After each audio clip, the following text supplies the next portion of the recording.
Hello everybody, my name is Ryan and welcome back to my channel. We are back with another reading type challenge. So a little while ago I posted a link to my Discord that had a list of all of the books that I own, and I asked my Discord members to select one or a couple and then I could pick from the comments that I was given on books to read that I already owned, because if you saw that list, then you know how bad it is over at my house with the amount of books that I own that I haven't gotten to yet, which is not a bad thing, really. I mean, it's a lovely thing. However, I do need to get reading very fast because I do want to read all of the books that I own. I never get books with the intention, like, not to read them, so you know what I'm saying?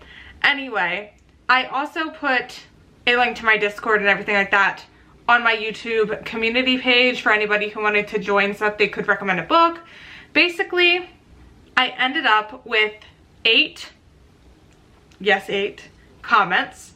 So I figured that that was doable. So I would read one for each person who commented. I'm not going to break down in this quick overview of like what I'll be reading in the video on who recommended who. I'll do that like as each book goes by.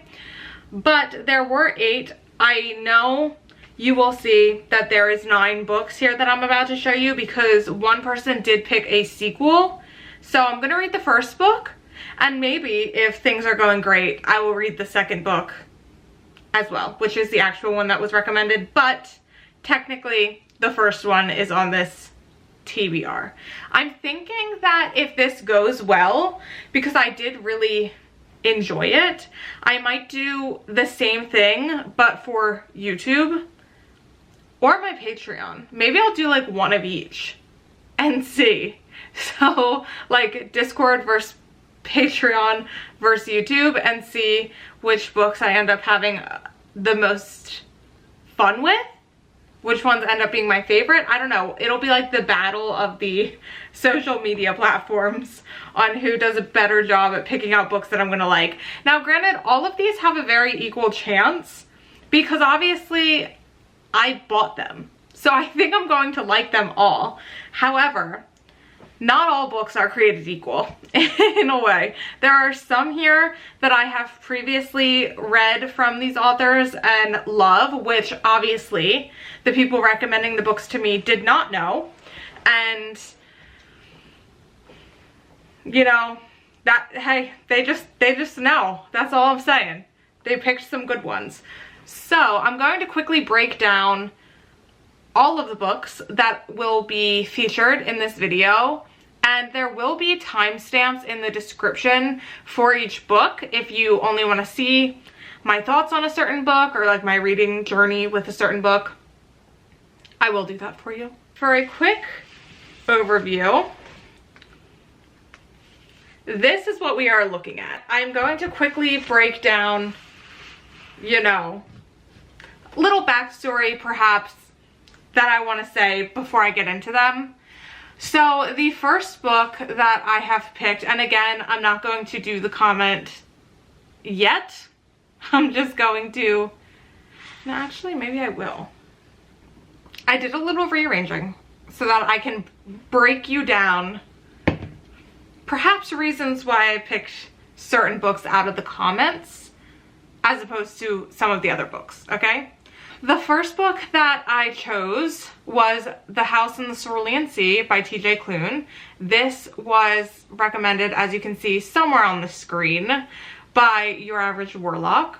Thank you so much. And that comment said, House in the Cerulean Sea, These Violent Delights, or This Savage Song. Now, there is going to be a pattern here with why I chose certain books over other books, and the reason why I chose this one over the other two was because this is a standalone. And I know what you're gonna say, perhaps maybe you won't say this, but there is a sequel that did just come out for this book, but I don't think that that was initially planned to have happened. I think this was written with the intention of being a standalone. So I figure the other two are definitely the begin. I think they're duologies, whatever. But this one I could read this one and take a break, read this one, read the sequel if I wanted to, but I do think that this is like a completed story, whereas the other two I think are more structured in a duology sense. So I'm very excited about this one. The only thing I actually know about this one, I know a lot of people really love it. It's been on my shelf for a really long time. I have the beautiful Illumicrate edition, sprayed edges there that continue the thing, and then I love the hardcover is just like a picture printed on, and it's so beautiful. Anyway, I have had this book for a really long time, I think I was just saying, and I've been wanting to get to it because everybody who reads this absolutely adores it. And I know that I'm probably going to have such a great time with it, but I just never have gotten around to it. And that's a shame. But the time is now. So that is why I've chosen this one out of this comment. And, you know, I do have all four of... No, I actually think TJ Klune has written more, but like I'm not interested in like the wolf situation that he's written. That's just not my business, if I'm being honest. There's nothing about that appeals to me. But his other four books, the sequel, I think Under the Whispering Door is one, and then there's another one. I have those. So I need to give TJ Klune a try because I have four of his books and I've never read one of them. So the time is now. So that is the first book that I have chosen. Did I even talk about what House in the Cerulean Sea is even about? No, I didn't. The only thing I know about the House in the Cerulean Sea is I believe there's like a home for magical kids or something. And maybe we follow some guy who works there, I think.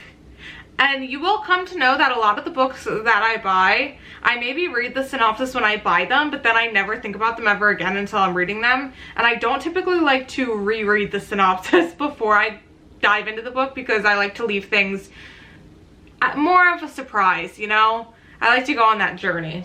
So that's that. Up next is Yellowface by R.F. Kuang. This is the Fairy Loot edition. It has these beautiful like typewriter here at the bottom. It says The Last Front by Athena Liu, perhaps? And there's pages there. I'm guessing this is the book because what I do know about this is that I think there are two authors and the one author dies. I think, is she an Asian author? And she has a story that is not published yet. And I believe the other author, who is a white woman, finds the manuscript and passes it off as her own and steals this author's work. I could be missing some things there, but I think that that is what this is about, and I'm excited to get into this one. This one I have seen is more of like hit or miss for people. However, I have read the Poppy War trilogy by R.F. Kuang, and the writing is just immaculate, so I'm very excited to read another one. I also own Babel, which I need to get to as well, but I'm happy that this is the next one that I'll be reading, just because I feel like it's going to be so different from the Poppy War. I'm sure Babel would be too, but this one is just like maybe a faster read. The comment that this one came from was from Nika, as you can see somewhere on the screen. And this one said, Yellowface, I really enjoyed it. It was a quick read, which I see a lot at the time. I see a lot of people talking about this being a really fast-paced one, so that's what we love to hear, honestly, in this household. Thank you. Then the next recommendation was another one I was really excited about. I actually was very pleased with every single choice that was made here, so we love that. But the next one was The Starless Sea by Erin Morgenstern. You can see the comment says, definitely have to go either If We Were Villains or The Starless Sea. The reason that I picked this one was for a couple of reasons. I read last year, I think it was last year, maybe 2 years ago, but I think it was last year.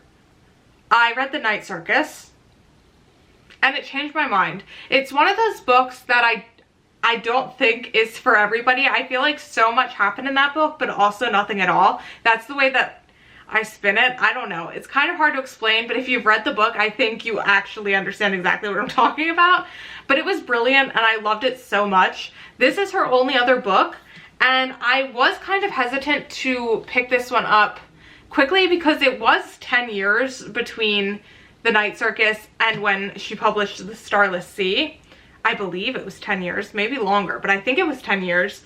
And the fact that I love her writing so much, I'm kind of terrified to like have read both of the books that she's written and be set in like a never-ending wait for whenever the next one is announced. But also, I am very curious to see if I do end up loving this, then maybe I could say she's like in favorite author territory. Maybe. This is the Fairy Loot exclusive of the Starless Sea. These are the sprayed edges. Stunning. And I believe this is signed. It is signed. We love to see that. We absolutely do love to see that. It has a little bee on it. She did a little bee. Can you see that? That's so cute. Oh my god. Does this have anything fun underneath the dust jacket? Let's see, shall we? Oh, a beautiful cover. I am like so uncoordinated when it comes to this shit. Oh my god, you see that foil? Beautiful. So again, this is one that I actually have no idea what it's about. I think it's, all I know is like it's about stories and books, I think. But that is all I know. This one I bought, Fairy Loot did a set of like this and The Night Circus. So I bought them as a matching set. And obviously I want to read this one because I loved The Night Circus. But I also went into The Night Circus not knowing what it was about at all either. So that's how I wanted to experience this one as well. The reason I did not choose If We Were Villains is because I have been thinking of doing a video separately where I read some of the popular dark academia books as well. So that would be a big one for that. Now, I'm not saying if in the future, if I do another one of these types of videos, if that's the only comment in a video, like I have no problems reading that. That's totally fine. But because I had the option, I was like, yes, I would love any excuse to get into the Starless Sea yesterday. So that's what we're doing. It's that one. I love the owl on it. It looks so beautiful. So thank you, Alex, for that comment. That is floating around here somewhere. So excited about that one. Can't fucking wait. The next comment, as you can see from Haley Rose, says either Black Sun or Piranesi. They were two of my favorites last year. I'd suggest going into Piranesi knowing as little as possible. And lucky for her, I don't know anything about Piranesi, but I own it. You best believe I own it. The reason I own this, I'll tell you what, is because everybody and their mother was talking about this book and how great it was, and I needed to know, but then I just never read it. This is a really short one, but it is one that I see a lot of people really love once they read it. I think it'll be a quick read for me. Beautiful underneath the dust jacket. It says, oh, it says Piranesi on it, which we love to see. I actually, like I said, don't know anything about it, so I will be going in completely blind on this one. I've never read anything by Susanna Clarke, but you guessed it, I believe I own every single book she's ever written. But there is, I am pretty good, I will say. Now, it's probably going to backfire because I'm saying this, but I am pretty good at being able to tell if I'm going to, like, love an author or not. I don't know what it's like a sixth sense. You know what I'm saying? There's just something that I can sniff out to be like, that's for me. I will eat that up. The reason I picked this and not Black Sun is, again, series thing. This is a standalone. Black Sun, I believe, is going to be a trilogy. Only the first two books are out. You can't catch me jumping into a series or trilogy most times if it's not completed. I will buy them as they come out, but I might not start reading them until it's finished most of the time. But that's that one. Thank you so much for that. I'm very excited to get into that one. The next one I was also very pleasantly surprised about. We have The Raven Boys, or Britt-Marie Was Here. This is from Mel Moonchild. Thank you so much. Thank you. And I was so excited about this because one of my favorite authors of all time is Fredrik Backman. So I had to choose Britt-Marie Was Here. I had to. I've read 3 Fredrik books now. I've read A Man Called Uva, Anxious People, and Beartown. I will say A Man Called Uva I think is probably his most well-known just from like the cover of it. And I feel like I hear that one brought up a lot. And listen, not one of his books is ever a miss. It's never going to be bad. You're always going to have a good time. You're always going to feel a lot of emotion. It's going to be great. Trust, it's going to be great. So I recommend you read them all. However, that book was my least favorite out of the 3 that I've read. And it's a really hard choice between Beartown and Anxious People, which is my favorite because I love and adore them so much and I constantly feel the need to reread them. Beartown, there's 2 other books in that series that I haven't gotten to yet. You guessed it, I own them. But I haven't gotten to them yet just because that one is a very hard-hitting emotional one. Anxious People is more funny. I think that's probably one of the first books that I've ever just genuinely like laughed and giggled throughout. I think that that book is very underhyped and doesn't get the credit that it deserves. And maybe I just need to calm down right now. Maybe I just need to move on. But I absolutely adore that book. So if anybody wants to support this man, you should, because he's incredible. So when I saw this option, not only is The Raven Boys a 4-book series, but it was next to a Fredrik Backman. He's winning every time. And this is going to bite me in the butt, you know, when we get to literally the next one. But that's fine. That's fine. There's a reason. There's a reason, which maybe I'll just get into now because the next book is A Study in Drowning by Ava Reed, okay? And the next comment is from Chris, somewhere on the screen. And it says, my grandmother asked me to tell you she's sorry by Fredrik Backman, or A Study in Drowning by Ava Reed. So when I saw this happen, I was like, okay, well for this video, I need to only read one Backman. And the reason I picked this one is because The Raven Boys was a series, A Study in Drowning is a standalone. So I was like, okay, that's how we'll do it. I'll read the standalone that Chris mentioned, and then I'll read this one that Mel mentioned. So that's why. Basically, I think that this one is a dark academia, but like I don't know anything about this. This one came in as an Illumicrate monthly pick, as you can see by the edges. Stunning end paper art as well of the characters. I'm presuming it's the characters, I don't know. And then this is probably, I don't know, I love this hardcover. I just think it's beautiful. They just knock it out of the park. So honestly, and it's also signed, we love to see that. Very excited about this one. I really hope I love it because this is such a beautiful edition that I would really, you know, love keeping that on my shelf, but who knows if it will, because I'll get rid of it if I don't like it, no matter how pretty it is, even if it will pain me. So that's that one. I don't know anything about that one, and I don't know anything about this. I just love him so much that, again, I think I own all of his books, so excited to get into that, not knowing much about it. The next one is good old Rebecca. Now Rebecca didn't know any of these books, but Rebecca gave it the good old try, and she said, I shall choose one random book from the list based on vibes, and she chose Dance of Thieves by Mary E. Pearson. The reason I didn't choose this is because this is a duology that is set in the same world as a previous trilogy. That's why. Because I haven't read that previous trilogy. I own it. Who's surprised? Take a shot for every time I say I own something that I honestly have no business owning until like I'm ready to read it. You know what? Let's ignore that. So that's why I didn't choose Dance of Thieves, but Rebecca did give me another option, which was, I will also suggest the series of Gideon the Ninth, because some people I follow really love it, no clue what it's about, And my own suggestion, not from the list, House Arrest by K.A. Holt. Figured I'd throw that in there for anybody, but Rebecca, we're sticking to the list. Which may seem harsh, but Rebecca and I have this kind of relationship. It's fine. So I chose Gideon the Ninth because, yes, it is the start of a trilogy, but that's what Rebecca gave me. It was this or reading a whole trilogy in itself to get to Dance of Thieves.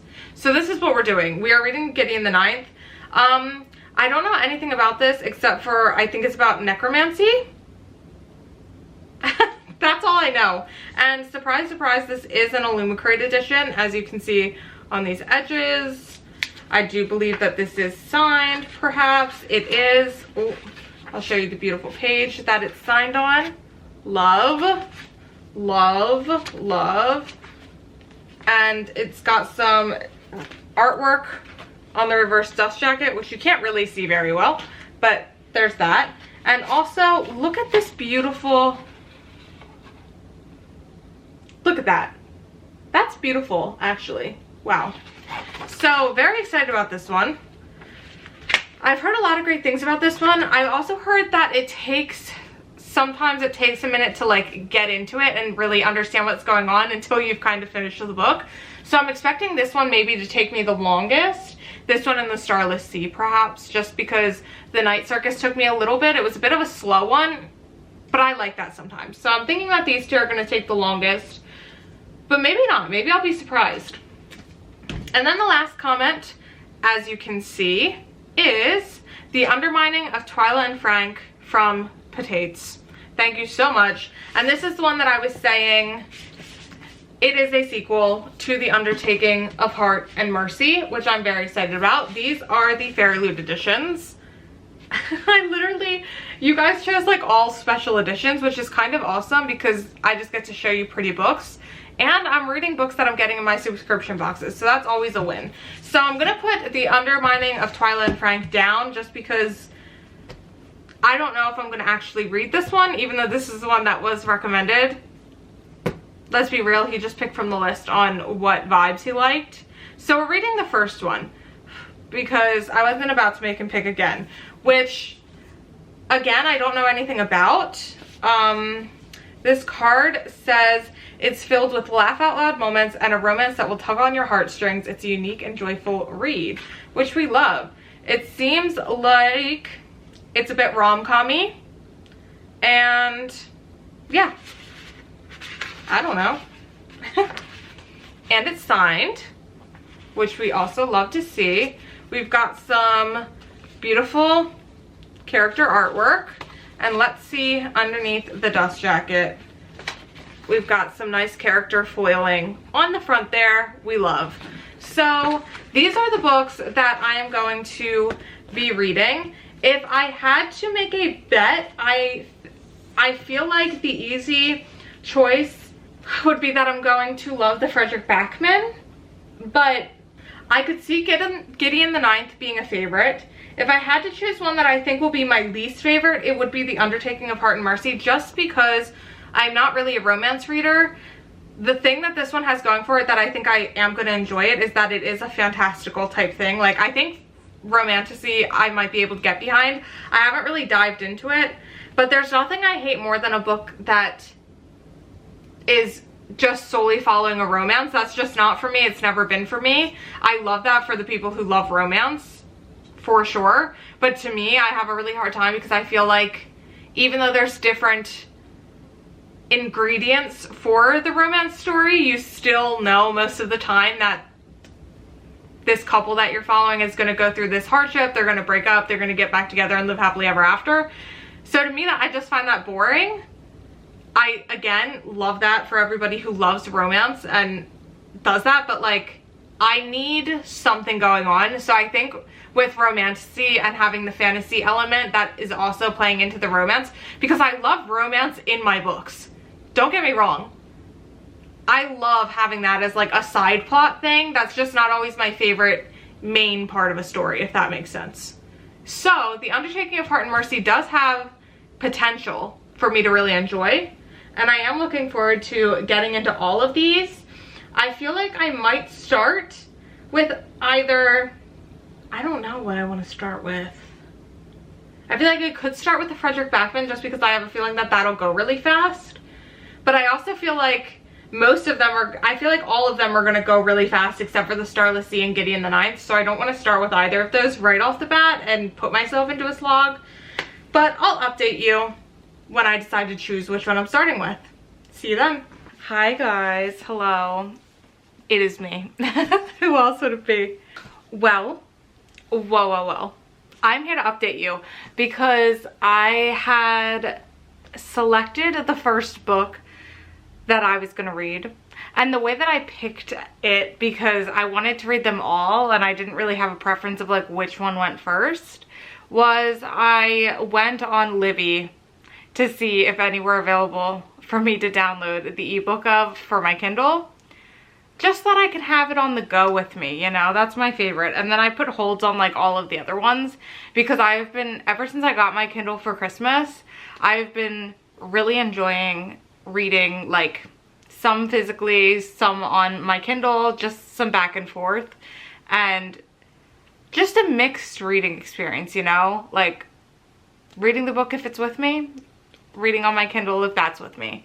And it's been getting me to like fly through books a lot faster than I normally would from just reading the physical copy. So the first book that wasn't just readily available, which is kind of surprising, I'm not gonna lie, because I don't know, it felt like more of a popular one for me.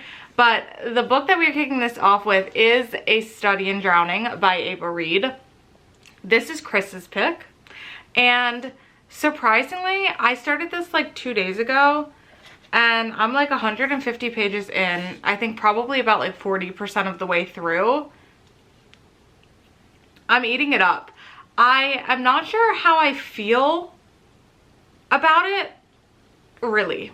And that might be confusing because while I am reading through it really fast and it's a really quick, easy read, I think my feelings are going to really depend on like what happens fully and like how it wraps up, because there are some magical and mysterious things going on in this book that we don't know why things are happening, and there's just a lot of questions. So my enjoyment of this book is really gonna be one that I have to wait until the end of the reading experience to fully understand. But I will say right now I'm really enjoying it. Definitely at least a 4-star right now. That's where we're at right now. That is where we are at. And we are following Effie, which I'm not gonna lie, every time I read her name, even though it's not spelled the same, I just, sue me. I can't stop thinking about Effie from the Hunger Games. That is what it is. That's all I'm doing. I'm picturing her. And I'm like, no, this is a different character. Different spelling and everything. What are you doing? But I just, lock me up, you know? I can't stop. I can't stop. Anyway, there are some things about Effie that are a little bit confusing. Like, she's missing a finger, and we don't know why, and there's mystery surrounding that. So that's one of the things that I really want to know. But basically, Effie is an architecture student. She wants to be a literature student, but apparently only boys are allowed in the literature school, which is fucking bullshit. But she even like wrote a letter to the one advisor, Goss, and he never responded to her or anything like that. So she went for the second best school, which was architecture, but she really has like no business doing that. She's not good at it. She's failing like 3 classes. She doesn't really like it, but it was like the best option that she could possibly have. And she's the only girl in the architecture school, which is a whole other thing. We also are getting like vibes and kind of alluding to the fact that her advisor essayed her, but I think he essayed her, but like everybody at the school knows about it. So that's a whole other thing that she's dealing with, which is not fun for anybody involved. It's not a good time. And so basically in the very first chapter, right when we meet her, we see that she is reading this ad where her favorite author's estate is looking for a student, an architect student, who will come and like redesign and fix the house. his house.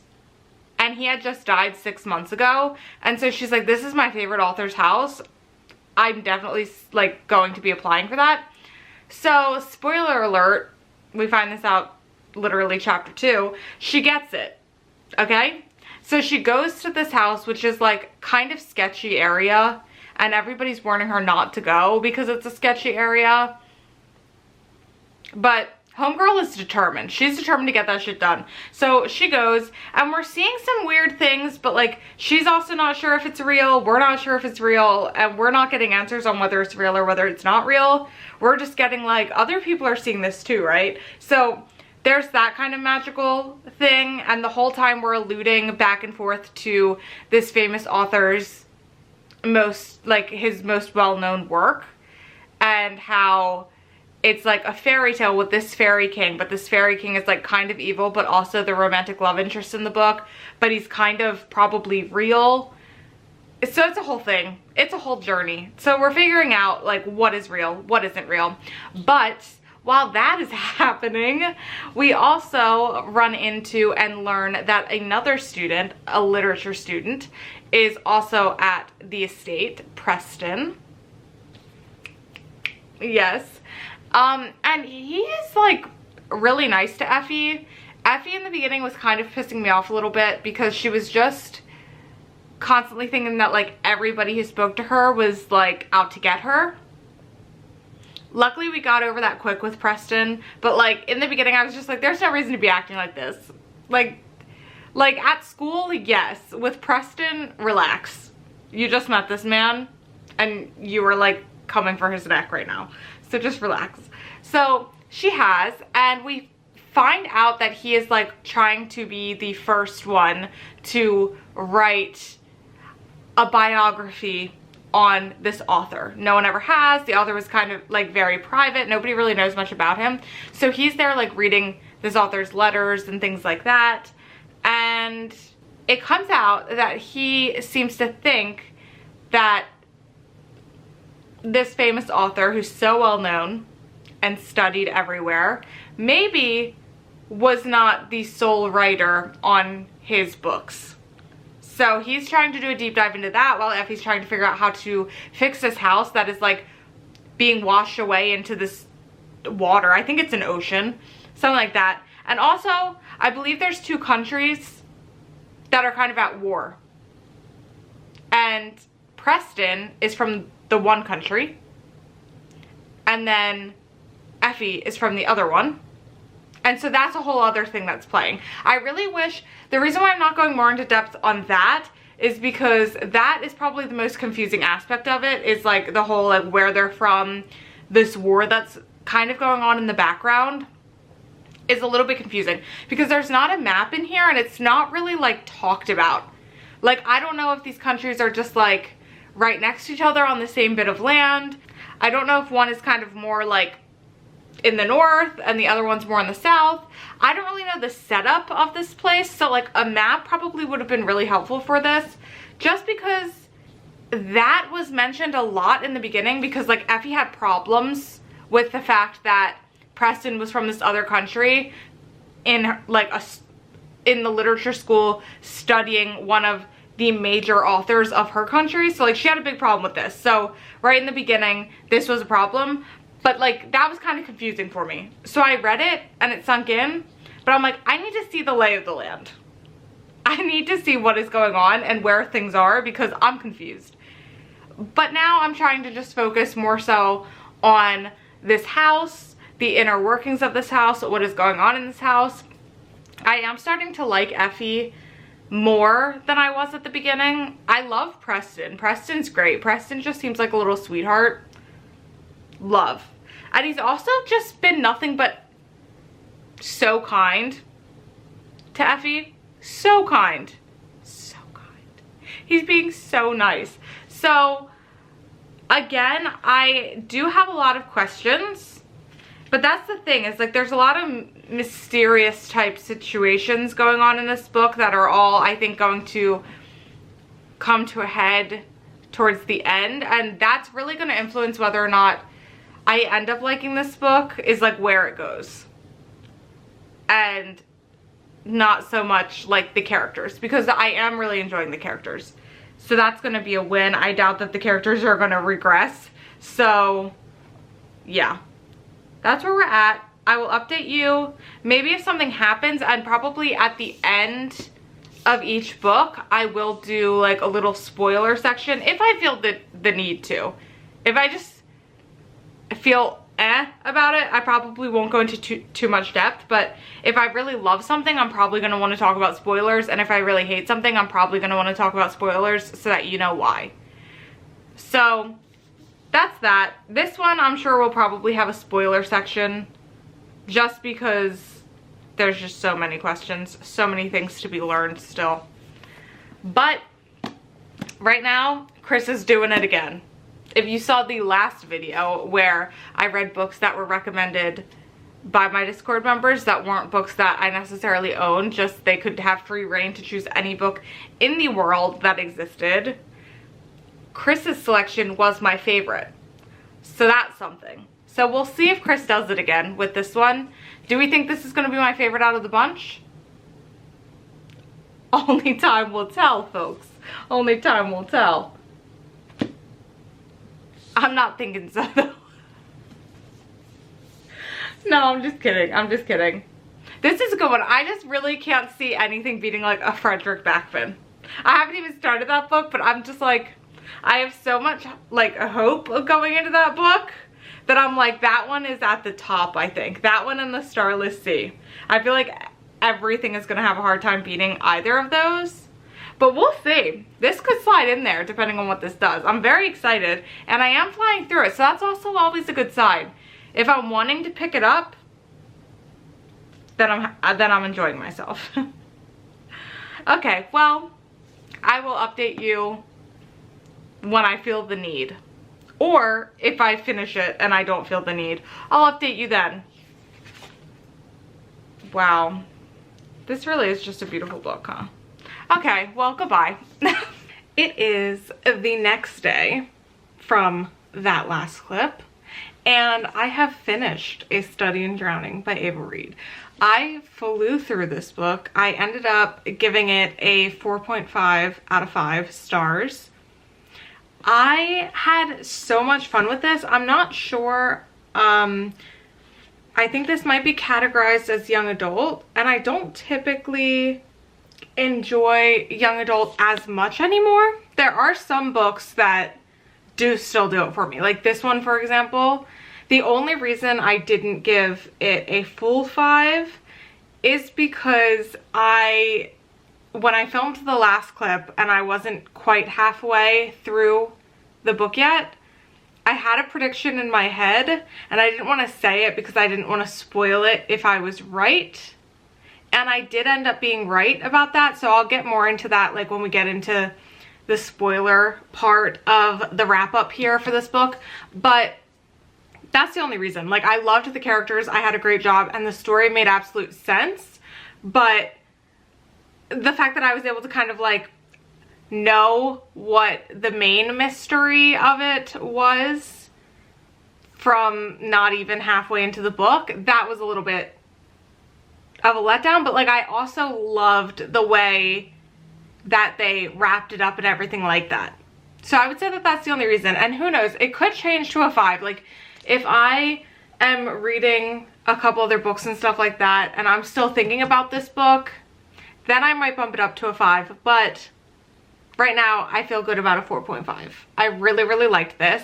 And I did just find out when I was rating this on my Kindle after reading it that there's going to be a second book. So I'm a little unsure how I feel about that, because I went into this thinking it was a standalone, and the way that it wrapped up very much felt like a standalone. But now it's saying it's a duology, so that's kind of intriguing to me. I'll have to look into like the synopsis of what that one's going to be about and decide if I want to pick it up. I'm sure Illumicrate will probably do a matching edition, so I might, because I do really love Effie and Preston as characters, and I just think that they were so much fun to follow. I do find it so interesting because I feel like there was so much going on in this book. There were so many different mysteries or questions that we needed answers to, but at the same time, there was a lot going on and a lot of conversations being had, or like themes, I should say, happening that also didn't really have anything to do with the plot, if that makes sense. So, for example, I think I mentioned in the last clip with the plot of this and everything like that, Effie went to this famous author Merrin's house, his estate, to draw blueprints to do like renovations and like redo this house. Basically, that was also on like a cliff about to fall into the ocean. So that was lovely. But her whole dream is that she wants to be a literature student, but she's not allowed to get in because she is a woman, and that's not allowed.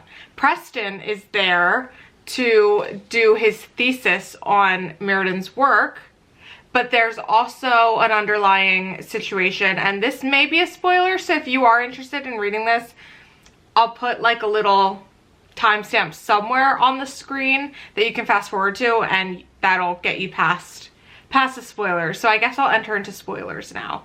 But yeah, Preston is there for his thesis, and the real reason, like what his thesis is actually about, is diving into whether or not Merrin actually was the author, or the only author, there could be more than one, of his most famous book. So that's what's happening. He has that kind of as a secret though, like Merrin's son, who is hosting them at this house, doesn't know that that is what he is writing his paper on. He thinks that he's writing his paper on his father's work, and that's it.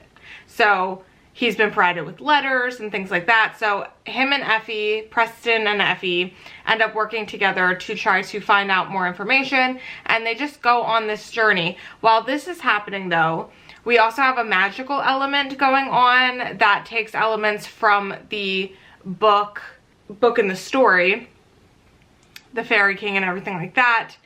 And like, is that real, or is that all made up for the book? Is Effie seeing things? Is what Effie is seeing real? So those are kind of like questions that are going on. But I do think that another big thing in this, because we know from the very beginning that Effie has been taken advantage of in some way by her advisor, and everybody at the school knows it, and everybody at the school thinks that like she seduced this man. And we slowly like learn a little bit more about that as we go through the book, and we don't ever get like a full scene or anything like that detailing what happened, and I don't think that that's needed anyway. But I do think from that situation, and then also the actual situation that is going on with the book, which turns out, spoiler again, major spoiler if you are still here, the Merrin's book was actually written by his widow. So that is what I thought happened. There's a little bit more going on there that I won't get into and I won't spoil, but that's basically what was going on, right? So a big thing for this book that I really enjoyed reading was just seeing the differences, and like it was exploring like women and believing women, or men making decisions for women, and just things of that nature. And I think that it was done really, really well in this book, and it was nice to see Effie stick up for herself and stand up for herself, Preston as well, but mostly Effie there at the end, and just get what she wants, what she knows she deserves, in order to like get into this school, to be able to study literature, in order to get her name also on the thesis with Preston's. And her last demand is to get her advisor fired, because she didn't do anything wrong, and that was all him.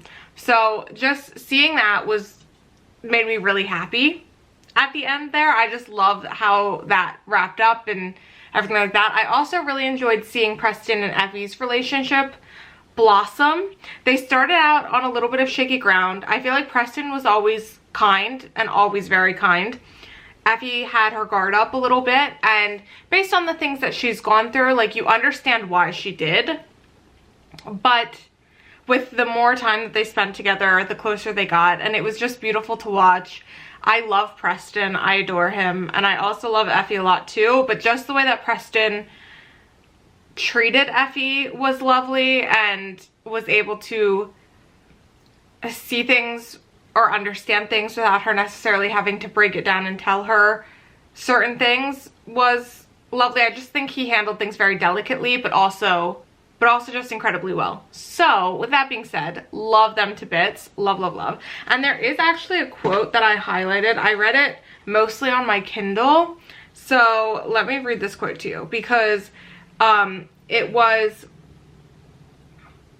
was a scene when they were on their way home after this adventure they went on, and Effie was talking to Preston, and she's just kind of like realizing that maybe the things that she's thought her whole life aren't all they seem, and she is like learning new things and maybe changing her mind about certain things.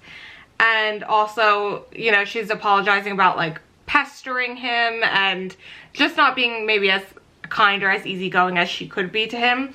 And Preston said, Preston, my love, he said, challenging me isn't pestering.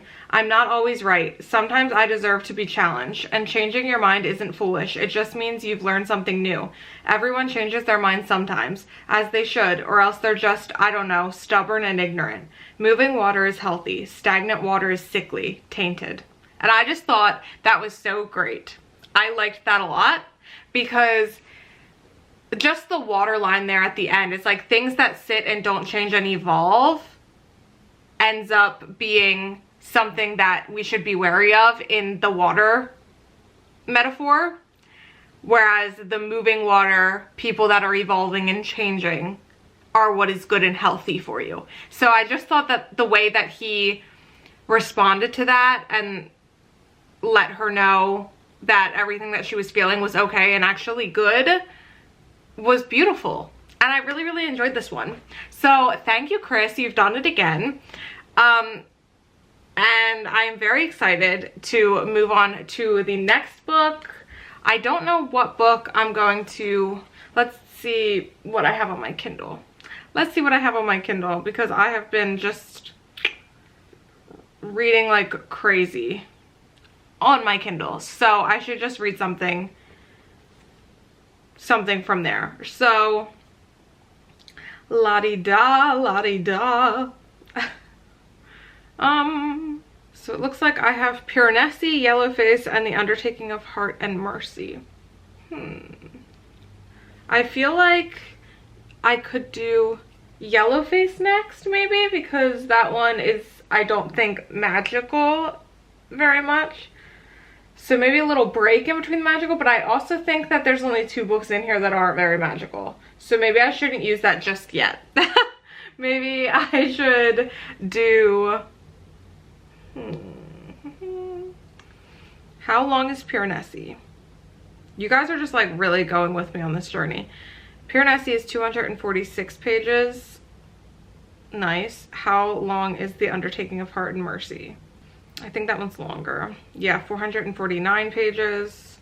I will say the Undertaking of Hart and Mercy may be a quicker read than Piranesi, but I did get Piranesi out from Libby at the same time I got A Study in Drowning out from Libby. So maybe I should do that one. You know what? I don't know. I'll need to think on it. So yeah, I'll let you know when I have picked my next read and I'm a little bit into it and we can discuss it. But you should definitely read A Study in Drowning if it is something that you think you would like. And in case you were wondering, because I did mention it at the beginning because of how beautiful this edition is, I will be keeping the book. So that's how you know that I really liked it, because the chances of me keeping a book are very slim. Even if I do enjoy it, I have to like really, really like it. So that says a lot. Good job, Chris. Good job. And thank you for making me read it finally, because I loved it. Loved it. Okay, well, I think that's all I have to say right now. And yeah, I'll update you guys when I'm in the middle of the next book. See you then. Hey guys, I am here to update you on my progress because I selected my next book and I did end up going with Piranesi. This is Haley's pick, and Haley had picked between this and Black Sun, and she also mentioned if I chose this one, she recommended going in knowing as little as possible. And I had mentioned at the beginning that this would work out fine because I actually didn't know anything about this. And I had originally purchased this because people who I felt like I had similar reading tastes to on the internet had all bought this and read this when it came out and just really, really loved it. So I thought that that was, you know, enough for me. A lot of people did mention that it was something probably not for everyone, and I would agree. I am about halfway through. Ignore my dog. He's squeaking his toy, and I can't make him stop because he's too cute. But I am about halfway through this now, and I will say I still have questions, and I'm not 100% sure on what is actually going on. But we are following our main character, Piranesi, although Piranesi has mentioned that Piranesi is not their name, but that is what the other person, who is named the Other, calls them.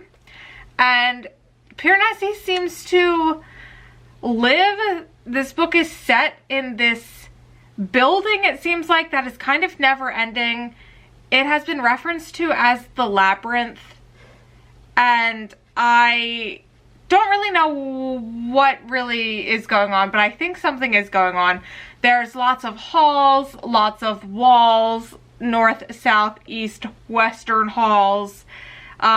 Journal entries is how this is written, which is very interesting. And I will say it's really easy to follow.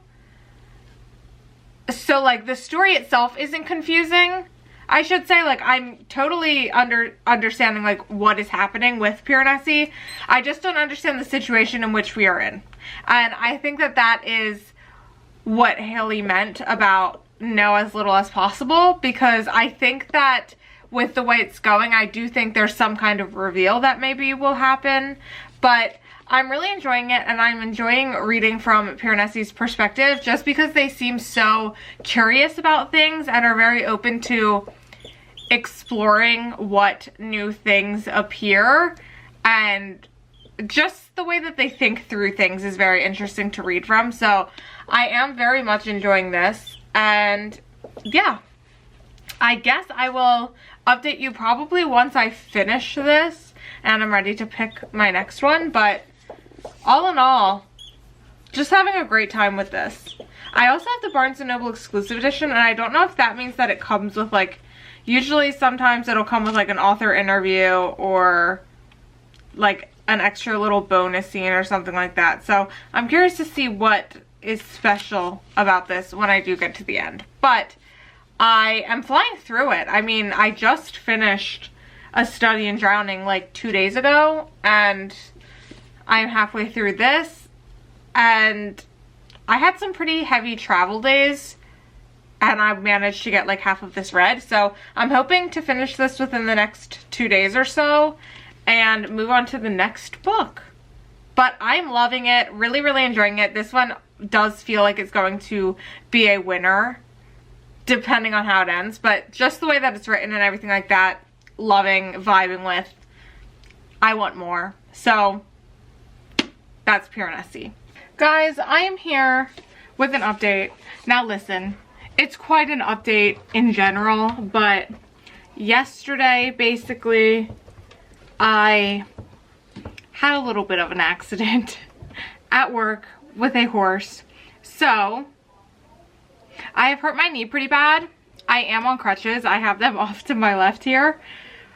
But what that basically means is that this is probably going to be quite a boring video, other than like me reading and updating you on what I thought. Probably won't do anything exciting in this video because basically I can't walk on my leg. So that's super fun for me. But I have finished Piranesi.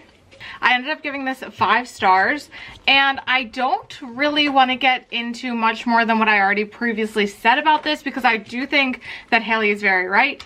I think if you go into this book knowing too much, it might hinder your enjoyment of it a little bit.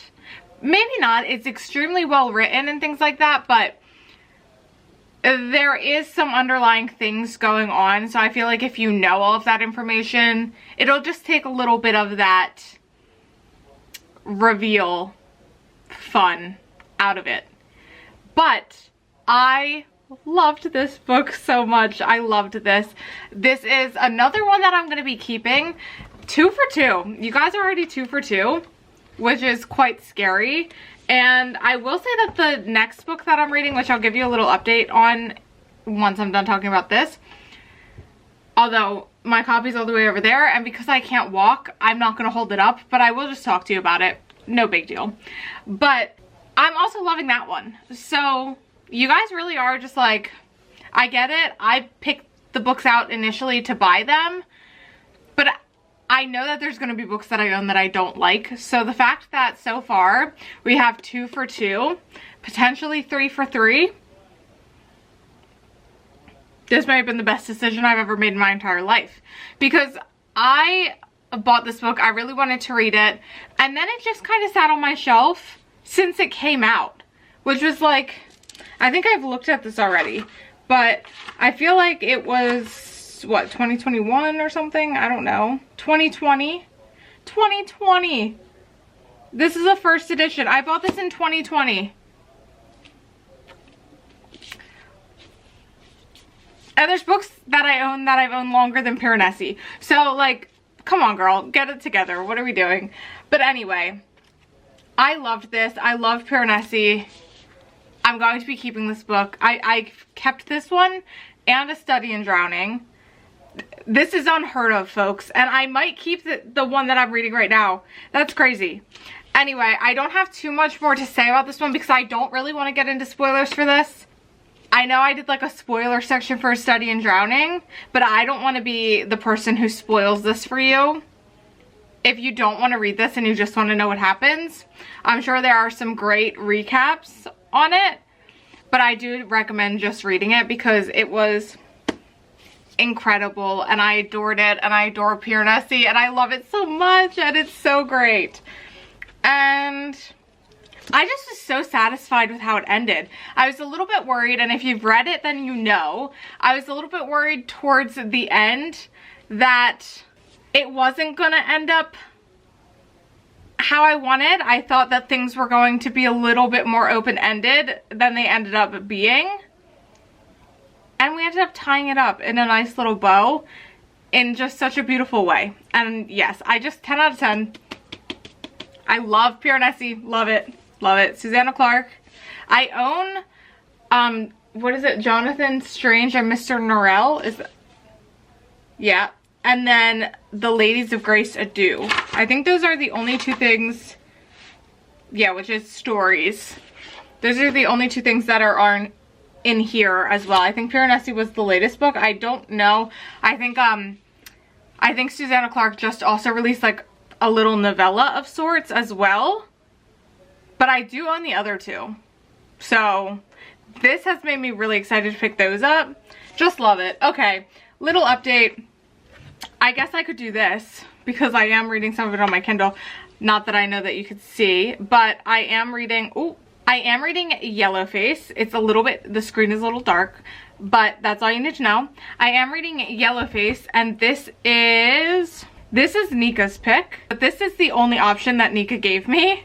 But luckily for Nika and luckily for me, I'm really enjoying it.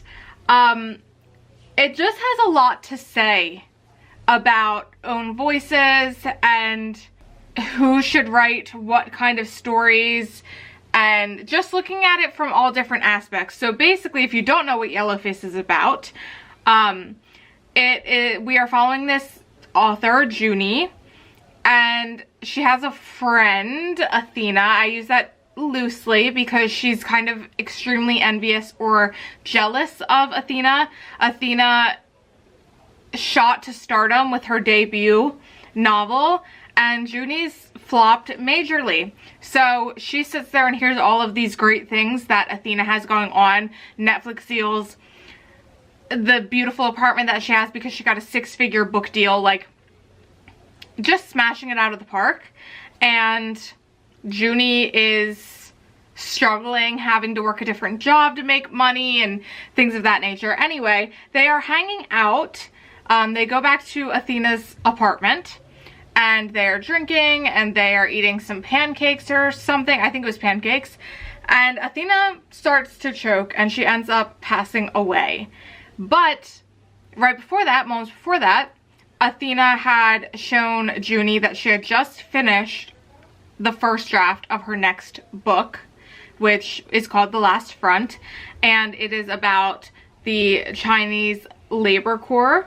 Something important to note is that Athena is Chinese and Junie is white. So that becomes a big topic because once Athena dies, Junie takes the manuscript. It is also important to note that Athena is somebody who never told anybody anything about what she was writing, so nobody knew she was writing this manuscript. So Junie ends up stealing it and filling in the blanks on missing parts or things that she needs to expand on, and ends up shooting to stardom with this novel that is stolen and told in a different way than it maybe initially was going to be told. And there are certain things that pop up, like the potential to bring in a sensitivity reader to make sure that nothing that is in this book is racist, and, you know, intentionally or unintentionally. And Junie's very adamant, like, no, I did all the research, like, I'm just as capable of telling this story as a Chinese person is capable of telling a story. And we just follow her with a lot of things, and the whole time so far, I mean, I'm only about 40% of the way through, but the whole time I'm kind of on the edge of my seat, like waiting for the other shoe to drop, because I feel like there's no way she's getting away with stealing this novel. But right now everything is like skyrocketing and she's just having major success, and I don't know. And she's kind of a likable character, but kind of an unlikable character, because the entire first couple chapters, she's, you know, like, I don't really like Athena, I wish she would die, like this kind of stuff, because she's successful and Junie's not. So then now that she has all of this stuff, she's like overly being nice to up and coming authors and donating money to some Chinese organizations to show that like she cares, and just doing all of this work. And there have so far just been really interesting conversations brought up, or like her talking about how she's rehearsed some answers for certain questions, like, why should you be the person to tell this story? Why do you think that you are able to tell this story, and things like that. So just interesting conversations, and I'm curious to see what turn this takes, because I think I'm about to like hit what maybe is going to send the whole book into a tailspin. So really looking forward to that, and overall just enjoying it, even though I am stressed while I'm reading it, because I just feel like everything's going to blow up in Junie's face. And well, I do want that to happen, because she shouldn't have stolen this book and then like getting all the credit and things like that. I also don't want it to happen, because I'm just so like worried about the consequences of her actions and what that's going to mean. All in all, I'm having a great time, and I cannot wait to see what happens. I'll update you probably when I finish Yellowface, maybe from my bed, maybe from here. Who knows? I can't get very far, so I'll be somewhere around. You will see me for the next update. See you then. I have finished Yellowface by R.F. Kuang, and I really enjoyed this. I gave this 4 stars. This was Nika's recommendation. Nika said that she really enjoyed it and that it was a quick read, which I agree with. I read this really, really quickly and had as much of a good time reading it as you can have. I read the Poppy War trilogy also by this author, and this is obviously very different from that, but I did enjoy this. I think I said in my first like update for this book that I was enjoying the main character and stuff like that. Obviously things have taken a turn, and you know, the main character became insufferable, among other things. And I just think that this was a very interesting book that like talked a lot about racism, white privilege, the toxicity perhaps in the publishing world on Twitter, just how quickly people like flip-flop on sides based off of things that they hear and believe. And that was very interesting because obviously that's something that I know happens. We see it happen all the time where something will come out and maybe that person gets canceled, right? And everybody's, you know, got their pitchforks, and then more information comes out where maybe the first person wasn't lying but didn't tell the whole truth, or maybe they were lying, and then all of the pitchforks and stuff turned to that person. And it's like, people do not give people the opportunity to defend themselves in any way before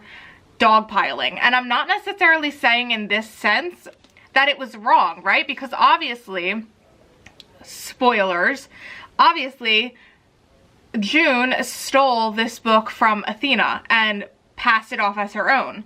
But so like the hate is deserved on June's part, and it was so interesting to see and go through this book reading from June's perspective and seeing her like try to come to terms and cope with how it wasn't that bad that she took Athena's book and passed it off as her own, and why she did that, and really just like coping with it and mentally telling herself these things to like make it feel better to her. I really wish, one thing that I do wish, because I don't know, I think it would have been interesting to learn a little bit more about Athena. Obviously, I think that that was done perhaps on purpose, but I would have liked to learn more about her because I thought she was quite interesting just from the little bits that we got from her. And overall, like, about her potentially stealing stories in a way from other people, June herself, like things that she had told Athena then would be turned into stories and stuff. That was interesting. So I would have, like, I don't know. Like, I don't even know if that's necessarily true because we didn't see that article, right? That's just something June told us, and I don't know that June is the most reliable narrator. So it just becomes a whole interesting thing. And towards the end, this took some turns and some twists, and some things happened that I wasn't really expecting. I do understand why people maybe don't like this, but overall I did. So if it's something that sounds interesting to you, I do think that it's worth the read.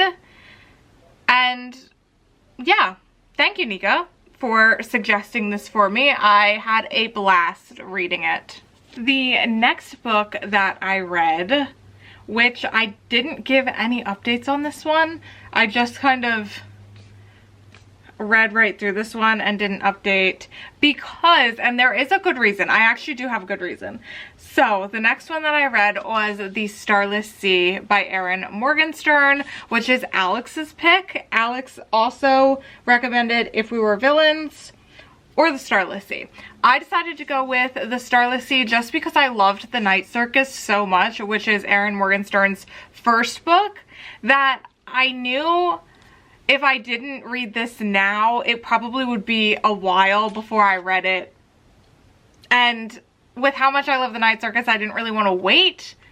But also I kind of needed a bit of a push because these books are quite long.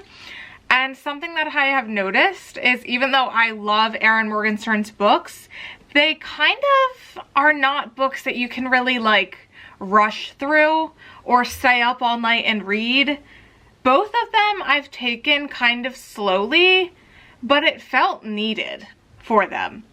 And this one felt a little bit more confusing throughout the read than The Night Circus, which is why I didn't update on this one. Just because I was learning things, but I wasn't really putting things together until I was already like almost done the book. And that wouldn't lend itself well to updates because I would just be like, oh, I don't really know what's happening. But basically, I'm not going to say too much about this because I do think that you should kind of go into it not knowing too much, but we follow Zachary, and he goes to this library and finds this book that doesn't really have a barcode on it. They can't figure out how it got there. and it's called Sweet Sorrows. And it's interesting because you get chapters of Sweet Sorrows in this book as chapters.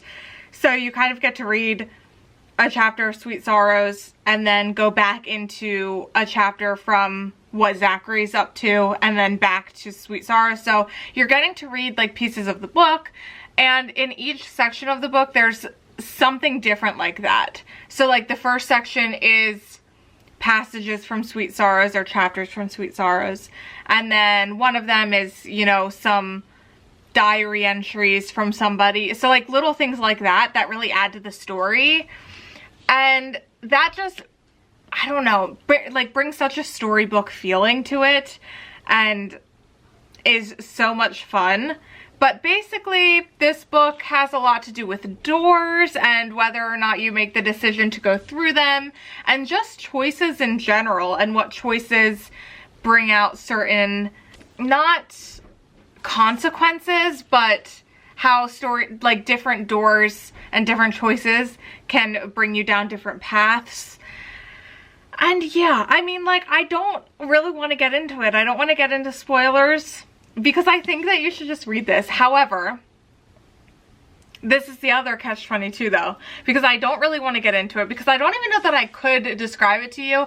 I said this when I was talking about the Night Circus as well. The Night Circus I did a Patreon book club for at one point, so I talked in depth about that over there. But with these books, with her books, the writing is so lyrical, and I feel like nothing happens, but so much happens. This one definitely has more happening than the Night Circus felt like it had happening.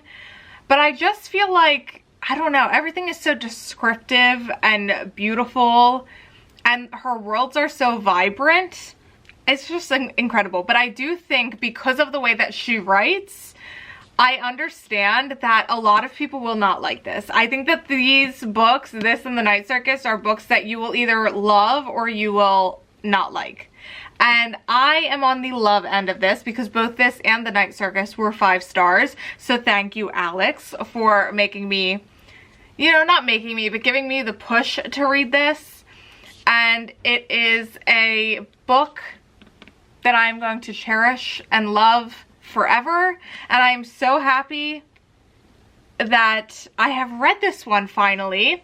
It has been like, I've owned this since it came out, pretty much. I mean, I've gotten a new edition, so not this edition, but I have had the book since it came out and just haven't read it. So it's been years. It's been years. When did this even come out? Hang on, because I know it took 10 years for her to, like, between writing the Night Circus and writing this one. This came out in 2019. So, you know, hopefully we get another book from her before 2029. But, you know, it's not looking good at this point. Maybe we won't ever get another book, which will be very sad. But I feel like that's what a lot of people felt like after reading the Night Circus as well. And then this was announced, and it like broke the whole internet of people who like loved her. But I'm very much looking forward to anything that she writes. I will say she's probably a favorite author at this point, so bring on the Erin Morgenstern. I would like everything, please. I also love the owl and the significance of the owl.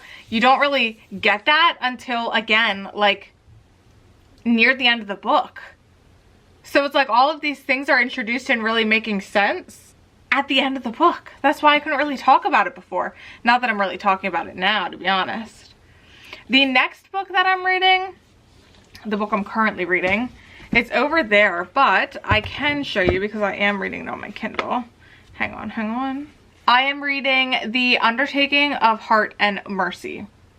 So this is Potate's suggestion, and the second book was actually suggested, but because I had not read the first one, I'm reading the first one. So that's what we're doing here. If I really like it, maybe I'll read the second one. We just have to see how it goes. It's kind of been a nice palate cleanser so far, but I'm not sure. I mean, I'm only like 4 chapters in. I'm not 100% sold yet that it's going to be my thing, but we'll see. We will see. It's very like fluffy feeling. which is needed and good, especially after reading the Starless Sea, because that was intense. But yeah, I'm not sure. I need to read a little bit more to decide if I'm vibing with it or not. So I will update you when I've read, probably about halfway or something like that, or whenever I have something to say. I'll update you then. Hey guys, so something has happened. Basically, there were about 4 more books that I needed to read for this video, and your girl has been going through it, and I read them on my own without updating you.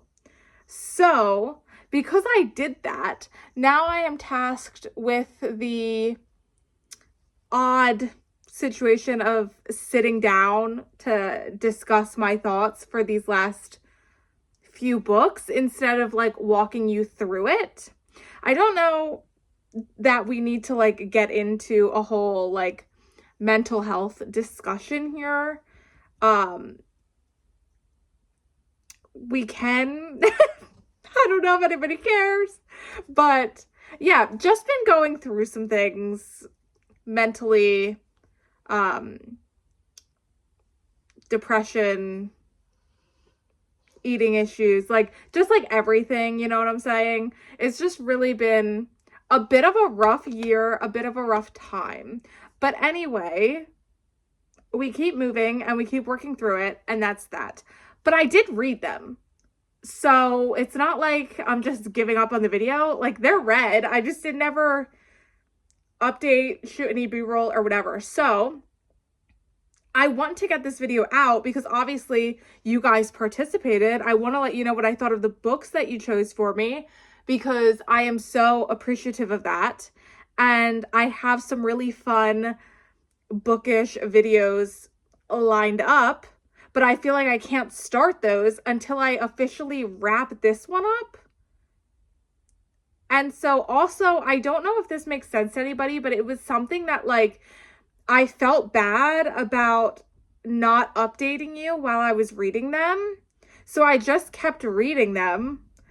And then once I finished them, I was like, well, I never updated anybody. So now I need to just sit down and talk about these last 4 books that I read.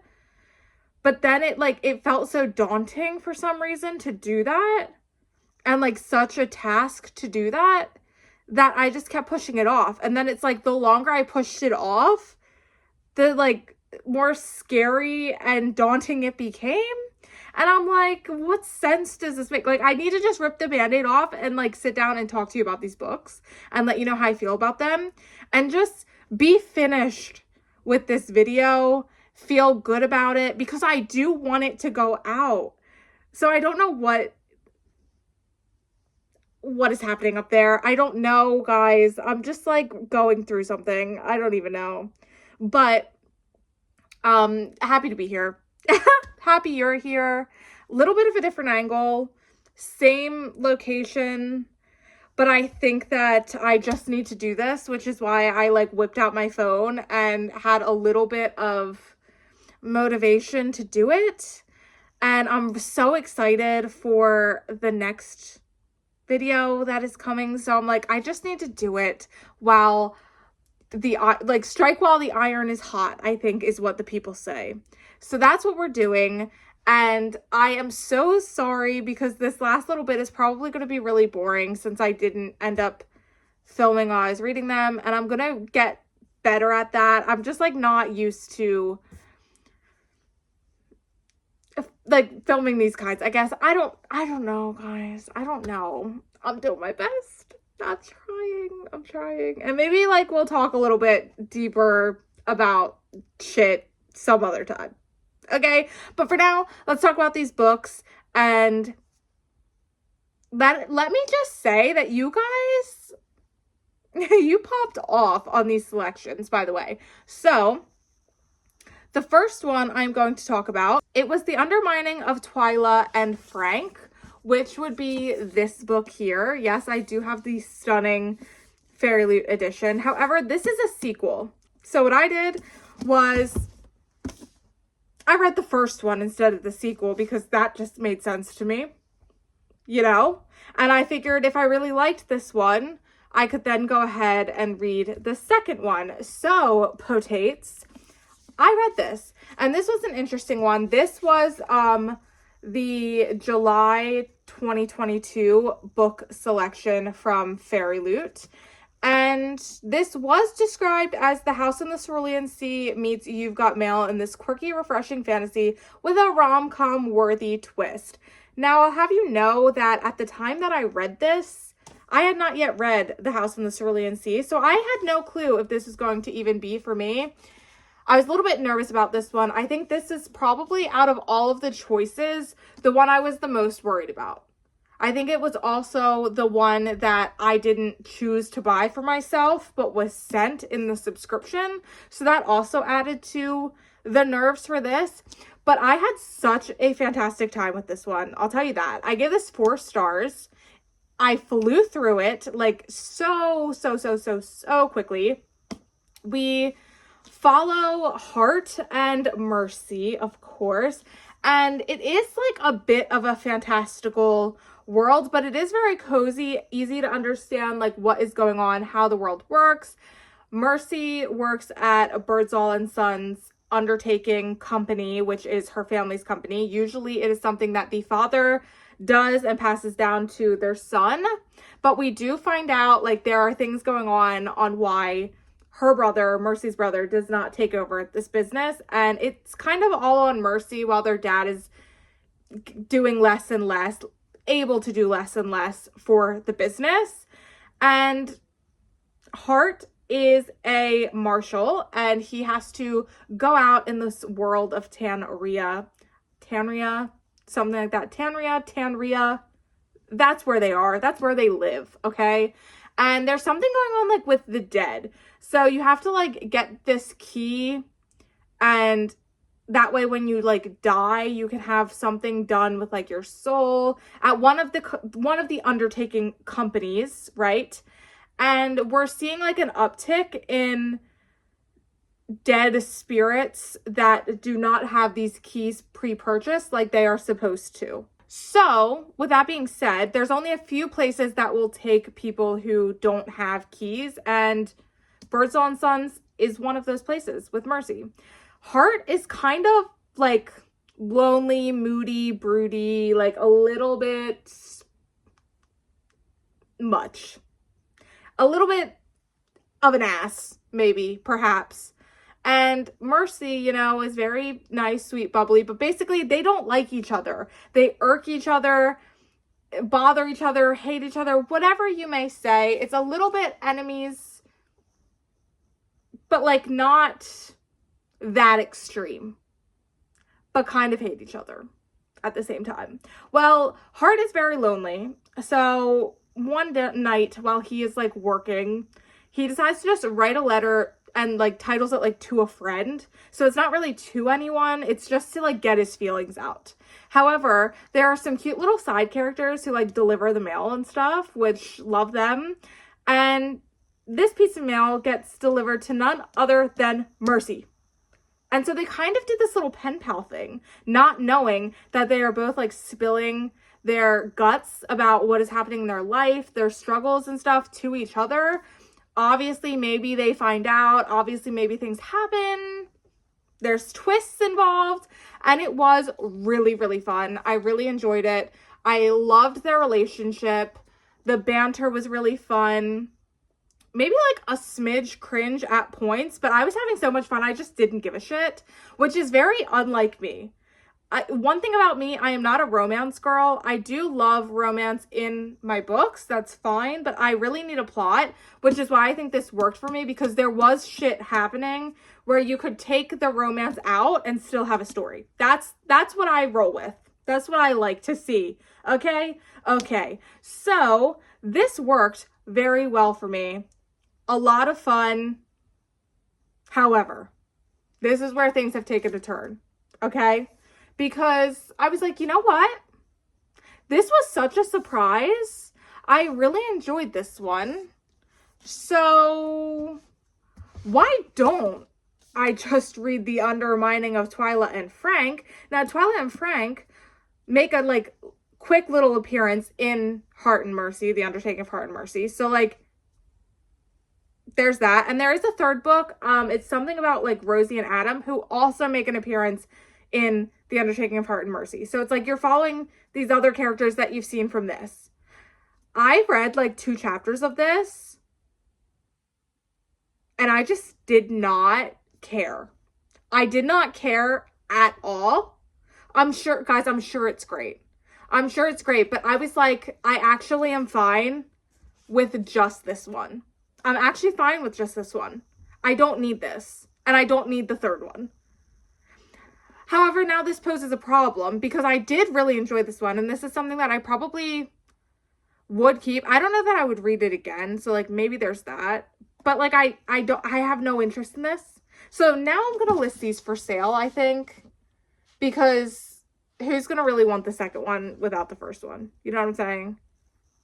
And people should have that. So maybe this is somebody's favorite book, and they deserve to have this beautiful Fairy Loot edition. So I think that's what's happening. Potates, probably the biggest surprise of the video was this one. Loved it. Loved it. Loved it. Really did. 4 stars. Solid 4 stars. I think I said that already. But that's it. You know what I'm saying? So, The Undertaking of Hart and Mercy, you did good. You did good. I'm waiting for you to be great. So that's how I feel about that. That was fun. Then we moved swiftly on to the next book. Now, if you remember previously when I read A Study in Drowning, I think that was the first book that I read for the video. The other option there was My Grandmother Asked Me to Tell You She's Sorry by Frederick Backman. But this was on here. Britt-Marie Was Here was on here. Also by the same author, who I love. So I knew I was going to read one of them, but I didn't want to read both of them for the same video.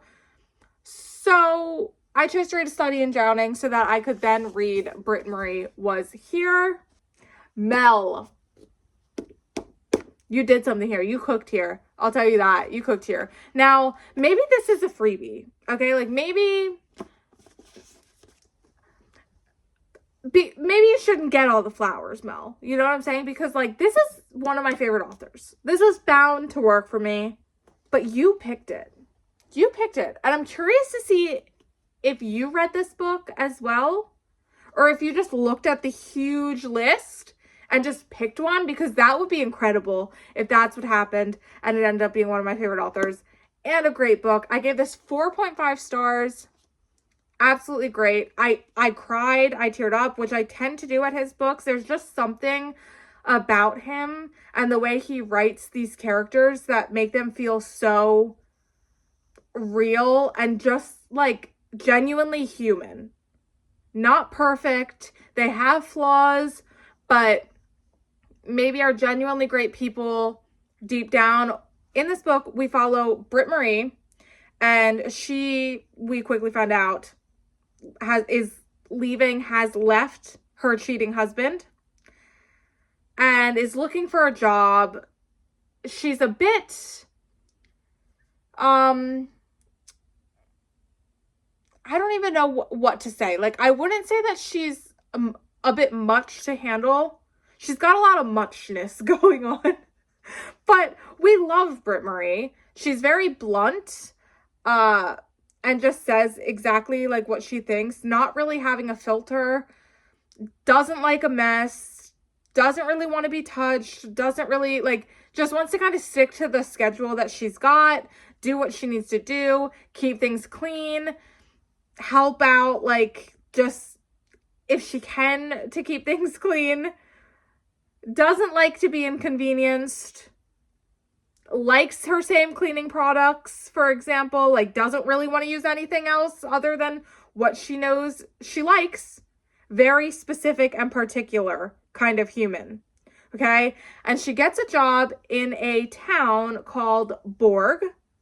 And it's a town that keeps having, like, different things closing. So she moves to Borg and gets a job at this crumbling recreation center, which was like the town's hangout for the children who also play soccer, but they don't have any soccer fields. So like they play soccer in the parking lots and are just really passionate about soccer. That's what you need to know. They're passionate as fuck about soccer in this town that is failing.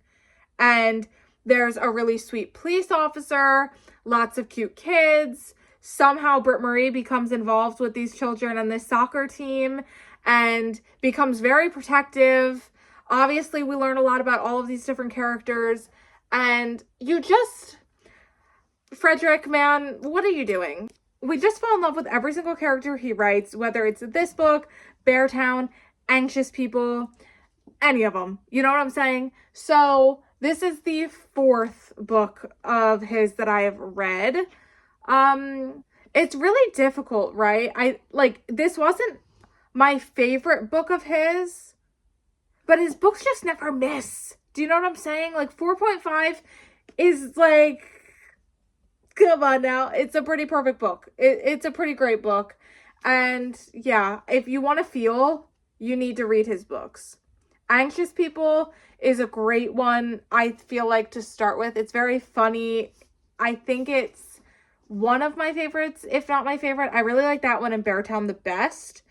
And there's 2 other books in the Beartown series that I haven't read yet, but Beartown is a lot heavier of topics than even this one.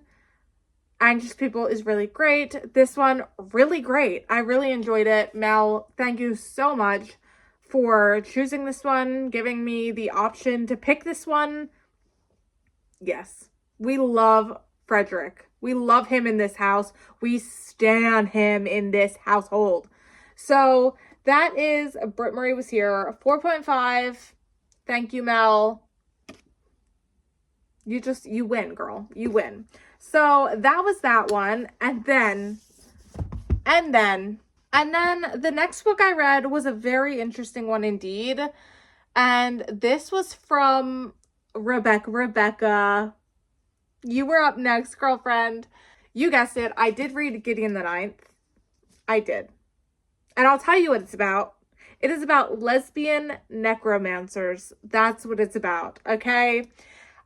This is one that I don't think I can get too into what it's about, if that makes sense. But we do follow Gideon at Gideon the Ninth, if you will. Gideon is part of the Ninth House, obviously. Gideon the Ninth, duh.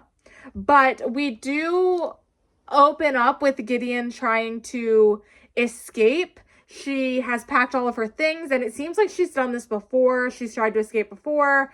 Doesn't really work out. She kind of fails every time. And she does have a childhood nemesis who she's grown up with. They very much hate each other. They do not like each other. And that is Harrow. Harrow is like the daughter of the leaders of the Ninth House. So she is like as high up as they come. Harrow stops her and kind of makes this deal with her and says that she can leave as long as she helps Harrow with something. So they go on like this crazy adventure. Now, that's probably all I'm going to get into plot-wise, because there is so much going on in this book that I just simply will never be able to do it justice. Honestly, I don't think anybody could do it justice, if I'm being honest. But this is a book that a lot of people have described as confusing, and that made me really nervous to get into it, but I did because Rebecca chose it for me, okay? So I had to get into it, so I did. And something to be aware of was, yes, it was confusing, but it was written that way on purpose. You're not supposed to know what's going on. When I was hearing that it was confusing, I thought that like everything was being explained and it just still wasn't making sense. Things are purposely not being explained in this book. Like, you are not supposed to really understand what's going on. You're supposed to just go along for the ride, and it will all make sense when it's meant to make sense. There were shocking twists and turns. I was clutching my pearls. We had incredible relationships throughout. Crazy high stakes tasks that had to be done. People were dying. we did not hold back, okay? And I have not read Harrow yet. So there's 3 books out in this series, but I believe there's at least a 4th one coming. Electo, I think, is coming.